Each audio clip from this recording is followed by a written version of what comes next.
इस वीडियो में मैं बात करूंगा WWE से जुड़े कुछ मेजर और मेगा अपडेट्स के बारे में, जिसमें Vince McMahon, Brock Lesnar, the Rock, Bobby Lashley, Seth Rollins और भी अच्छी खासी अपडेट है। तो ये वीडियो काफी इंटरेस्टिंग होने वाली है, इसे एंड तक देखिए। अगर पसंद आए तो वीडियो को लाइक करें, शेयर करें और जितने भी दोस्त पहली बार विजिट कर रहे हैं तो प्लीज यार चैनल को जरूर से सब्सक्राइब करें, क्योंकि इसी चैनल के ऊपर आप लोगों को प्रो रेसलिंग से रिलेटेड ऐसी ही इंटरेस्टिंग और लेटेस्ट वीडियोस डेली देखने को मिलती रहती है। तो चलो फिर स्टार्ट करते हैं।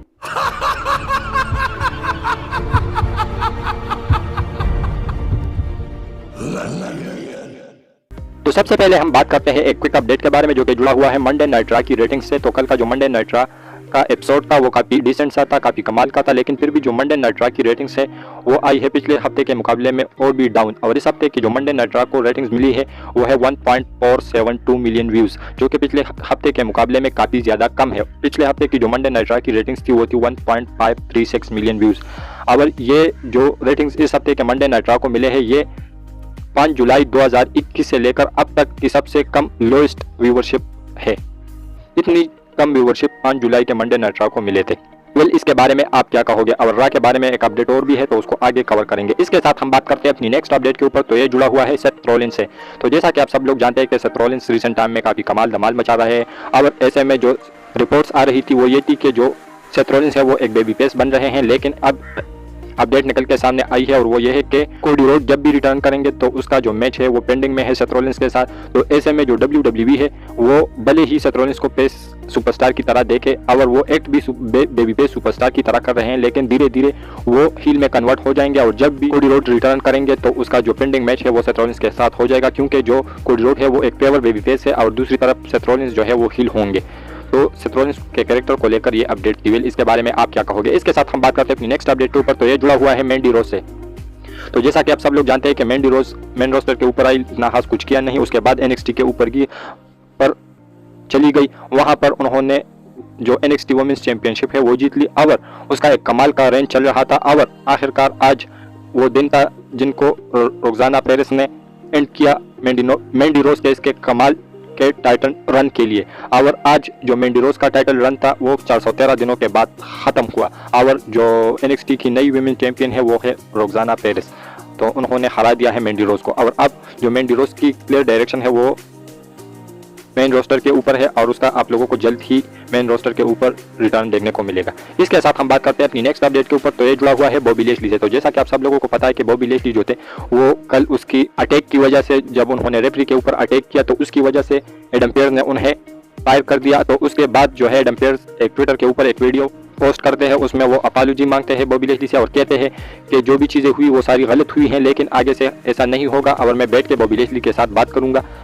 और दूसरी बड़ी बात ये थी कि जो बॉबी लेशली है उसको रिटायर्ड वाली सुपरस्टार के साथ ही लिस्टेड कर लिया गया था। एक्टिव रोस्टर से उसको हटा दिया था, बल्कि एलुमनाई वाली सेक्शन में उसको डाल दिया था, लेकिन अभी वहां से भी उसको निकाल दिया गया है।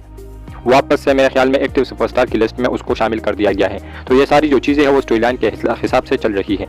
इसके साथ हम बात करते हैं अपनी नेक्स्ट अपडेट के ऊपर। तो ये जुड़ा हुआ है मैट रिडल से। तो जैसा कि आप सब लोग जानते हैं कि जो मैट रिडल है उसका इंजरी वाला सीन दिखाया जब उसके ऊपर सोलो सिक्वाया ने अटैक किया और उसके बाद वो टेलीविजन से ऑफ है। तो उसके जो पीछे का रीज़न है वो निकल के सामने आया है और वो ये है कि जो मैट रिडल है उन्होंने विलनेस पॉलिसी को वायलेट किया है और उसका जो ड्रग टेस्ट था वो फेल हुआ है।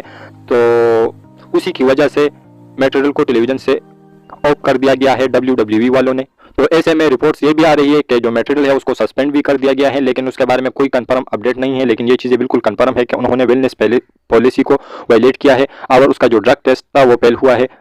तो और ये भी बात निकल के सामने आ रही है कि जो मैट रिडल है उसका ये फर्स्ट टाइम नहीं है, बल्कि ये सेकंड टाइम है। फर्स्ट टाइम जब उन्होंने इसी तरीके से कुछ कांड किया था तो उसके लिए उसको कोई पनिशमेंट नहीं मिली थी, लेकिन अब भी हम होप रखेंगे कि जो मैट रिडल है उसके साथ कुछ बुरा ना हो, क्योंकि जो उसकी स्टोरी लाइन है रैंडी ऑर्टन के साथ वो स्टिल पेंडिंग में है। तो होप यही करेंगे कि मैट रिडल के साथ कुछ बुरा ना हो, क्योंकि काम तो उन्होंने बुरा किया ही है, लेकिन चीज़ें उसके साथ ज़्यादा कुछ बुरी ना हो और WWE उसको ज़्यादा पनिशमेंट दे भी ना दे। इसके बारे में आप लोग क्या कहोगे? मैं सपोर्ट नहीं कर रहा मैट रिडल को, लेकिन जस्ट उसकी जो स्टोरी लाइन पेंडिंग है रैंडी ऑर्टन के साथ, उसके लिए मैं एक्साइटेड हूँ कि रैंडी ऑर्टन जब रिटर्न करेंगे तो उसकी और जो मैट रिडल की स्टोरी लाइन होगी वो WWE किसी तरीके से बिल्ड करेगी। इसके साथ हम बात करते हैं अपनी नेक्स्ट अपडेट के ऊपर। तो ये जुड़ा हुआ है ट्रिपल एच से।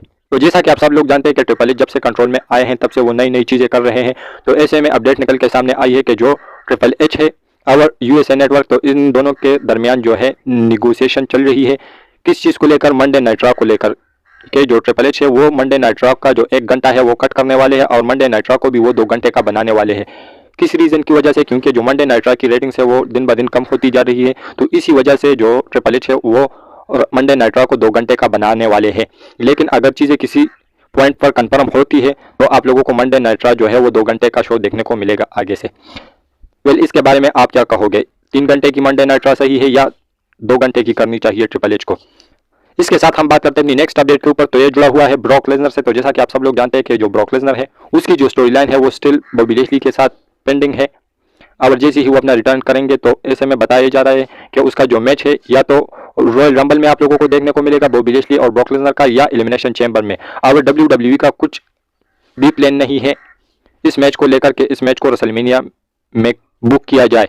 और रेसलमेनिया के लिए जो प्लान है ब्रॉक लेसनर के मैच के वो ये है कि आप लोगों को रेसलमेनिया के अंदर ब्रॉक लेसनर और गुंथर का मैच देखने को मिलेगा जो कि होगा आईसी टाइटल के लिए। वेल, चीज़ें जो है स्टिल फाइनलाइज नहीं हुई है, ये जस्ट अर्ली पिचेस है और आइडियाज़ है वो प्रोसेसिंग में है। अगर चीज़ें कोई किसी मोड़ पर कंफर्म होती है तो आप लोगों को रेसलमेनिया के अंदर ब्रॉक लेसनर और गुंथर का मैच देखने को मिलेगा। लेकिन यह बात बिल्कुल कंफर्म है कि आप लोगों को बॉबी लैशली और ब्रॉक लेसनर का मैच या तो रॉयल रंबल में देखने को मिलेगा या एलिमिनेशन चैम्बर में। वेल, इसके बारे में आप क्या कहोगे? इसके साथ हम बात करते हैं नेक्स्ट अपडेट के ऊपर। तो ये जुड़ा हुआ है विंसेंट केनेडी मैकमैन से। तो जैसा कि आप सब लोग जानते हैं कि विंस मैकमैन जो है वो अपनी घटिया हरकतों की वजह से WWE से रिटायर हुए। उसके बाद कल या परसों मैंने आप लोगों को बताया कि वो रॉयल रंबल में आ सकते हैं। अभी एक अपडेट निकल के सामने आई है और वो ये है कि सबसे पहले तो आप लोगों को ये बता दूं कि जो विंस मैकमैन है उसके ऊपर 2 और नए एलिगेशन लगे हैं। और सबसे पहला जो एलिगेशन है वो ये है कि उन्होंने जो WWE की एक वुमेन्स रेफरी थी उसके साथ कुछ कांड किया है जिसके लिए वो $11 मिलियन जो है वो डिमांड कर रही है। और दूसरी जो वुमेन है वो भी WWE के अंदर काम करती थी और वो थी स्पा मैनेजर, जिसके साथ भी जो 30 साल पहले विंस मैकमैन के काले वाले रिलेशन रहे थे, जिसके बाद उसका हस्बैंड भी विंस मैकमैन के सामने आया था। लेकिन विंस मैकमैन का पावरफुल होने की वजह से उन्होंने ज्यादा कुछ किया नहीं। ये तो थे 2 नए एलिगेशन जो कि विंस मैकमैन के ऊपर लगे हैं। लेकिन अब बात करते हैं विंस मैकमैन का कंट्रोल के WWE के अंदर वापस से आना और सारा कंट्रोल वापस से अपने हाथ में लेने के बारे में ये अपडेट है। तो विंस मैकमैन ने खुद ये बात कही है वॉल स्ट्रीट जर्नल वालों से कि उसको WWE में कुछ ऐसे लोग थे कि उन्होंने बैड एडवाइस दिया कि आप लोग के तुम जो हो वो WWE छोड़ दो क्योंकि WWE का इमेज खराब हो रहा है, जिसकी वजह से विंस मैकमैन ने रिटायरमेंट अनाउंस की। लेकिन अब जो है विंस मैकमैन खुद चाहता है कि वो WWE के कंट्रोल में वापस से आए। और अगर इस चीज़ पर मैं आप लोगों को एक चीज़ बताना चाहता हूँ कि अगर विंस मैकमैन चाहते हैं तो कुछ भी हो सकता है, क्योंकि भले ही वो रिटायर्ड हुए हैं लेकिन उसका जो ज़्यादातर शेयर्स है वो स्टिल WWE के अंदर है। वो तकरीबन 80% के मालिक है WWE के अंदर। तो अगर वो WWE के अंदर अपना रिटर्न करना चाहते हैं तो स्टिल उसके पास पावर है कि वो कभी भी कहीं भी अपना रिटर्न कर सकते हैं और कंट्रोल वापस से ले सकते हैं ट्रिपल एच और स्टेफनी मैकमैन से।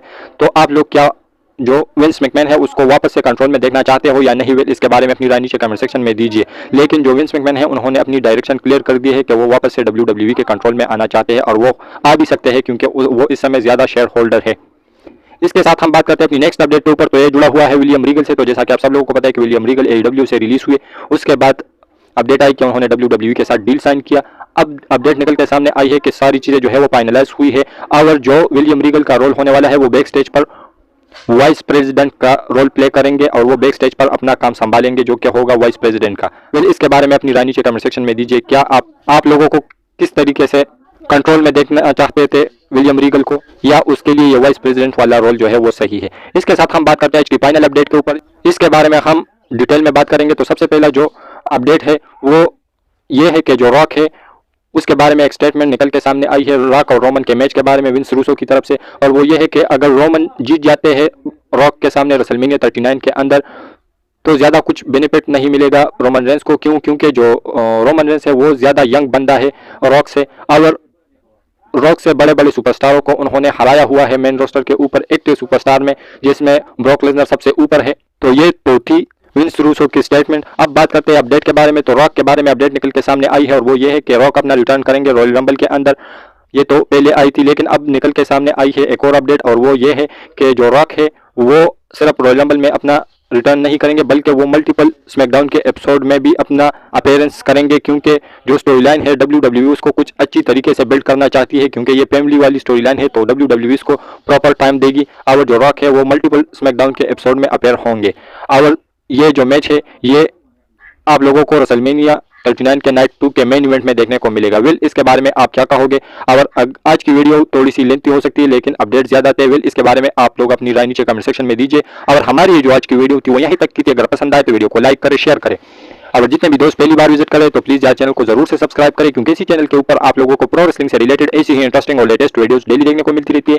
तो मिलता हूं आपसे बहुत ही ज्यादा जल्दी किसी और इंटरेस्टिंग वीडियो के साथ। तब तक के लिए बाय बाय, टेक केयर।